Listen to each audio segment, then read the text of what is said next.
చేస్తున్నారు? ఈరోజు మనం సొరకాయ కూర చేస్తున్నామండి. సొరకాయ ఒకటి సన్నగా కట్ చేసుకున్నాము, ఒక టమాటో, 2 ఆనియన్స్ మీడియం సైజు, కొద్దిగా కరివేపాకు, కొద్దిగా అల్లం వెల్లుల్లి పేస్ట్ అండి, కొంచెం పసుపు, రుచికి సరిపడా సాల్ట్ అండి, సాల్ట్, కొద్దిగా కారం అండి. ఇప్పుడు మనం కుక్కర్ ఆన్ చేసుకున్నాము, స్టవ్ లైటర్ పెట్టుకున్నామండి, కుక్కర్ పెట్టుకున్నాము, ఆయిల్ వేసుకున్నాము, ముప్ప ఆయిల్ వేస్తున్నామండి. చూసారు కదా, కొంచెమే వేసాను, 2 స్పూన్స్ వేసానండి. ఆయిల్ హీట్ అయ్యాక మస్టర్డ్ వేసుకున్నామండి. తర్వాత కొద్దిగా జీలకర్ర వేసుకున్నాము, అది ఆవాలు జీలకర్ర వేసుకున్నాము, కొద్దిగా ఆవాలు వేసుకున్నామండి,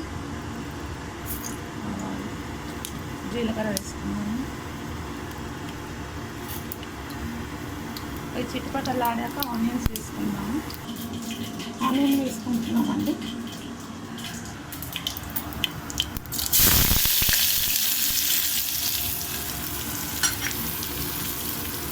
కలుపుకున్నామండి.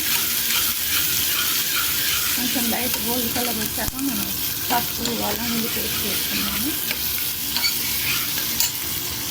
కొద్దిగా పసుపు వేసుకున్నాము,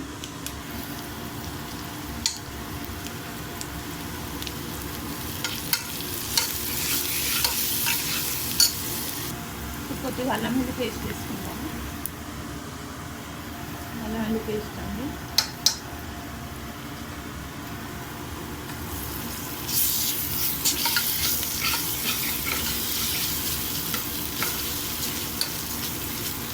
టమాటోస్ కూడా వేసేసుకున్నాము, ఇందాక కట్ చేసుకున్నాం కదా మీడియం సైజ్ టమాటోస్, ఇది కూడా వేసేసుకున్నాము.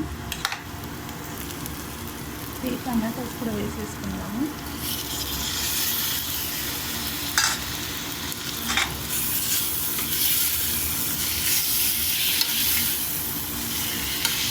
కొంచెం కరివేపాకు తెచ్చాము కదా, ఇది కూడా వేసేసుకున్నాము, కరివేపాకు.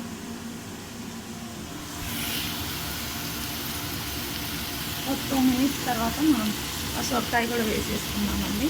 సొరకాయ సన్నగా కట్ చేసుకుంటాము. టమాటోస్ 2 మినిట్స్ అయిపోయింది కదండి. ఇప్పుడు సొరకాయ అంతా కట్ చేసుకున్నాం కదా సన్నగా, ఇందులో వేసేసుకుందాము.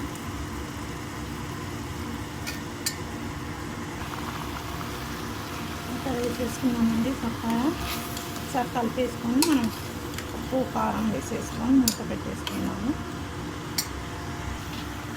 ఇందులో కారం వేసుకున్నామండి, సొరకాయలో 1 స్పూన్ వేస్తున్నాము,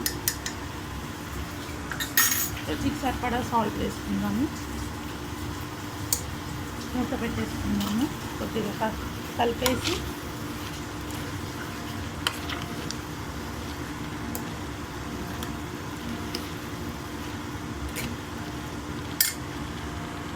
కొద్దిగా వాటర్ వేసుకున్నామండి, కొద్దిగా గరం మసాలా వేసుకున్నామండి, చాలా కొంచెము. ఇప్పుడు వాటర్ వేసేసుకుందాము,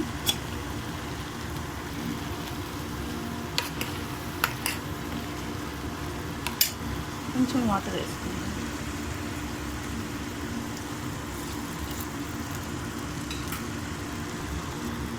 ఆల్రెడీ సొరకాయలో వాటర్ వస్తుంది కదండి, మూత పెట్టుకుందాము. నా కర్రీ రెడీ అవుతుందండి.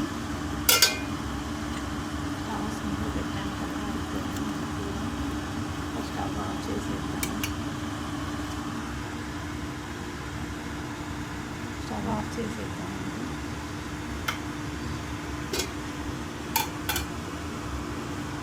సొరకాయ కర్రీ రెడీ. చూద్దాం ఒకసారి. ఉడికిపోయిందండి, చూసారు కదా ఎంత బాగా ఉడుకుతుంది. బౌల్లో వేసుకుందామండి. సొరకాయ కుక్కర్కి వెళ్ళి తీసుకుని బౌల్లో ఒక మార్చేసామండి.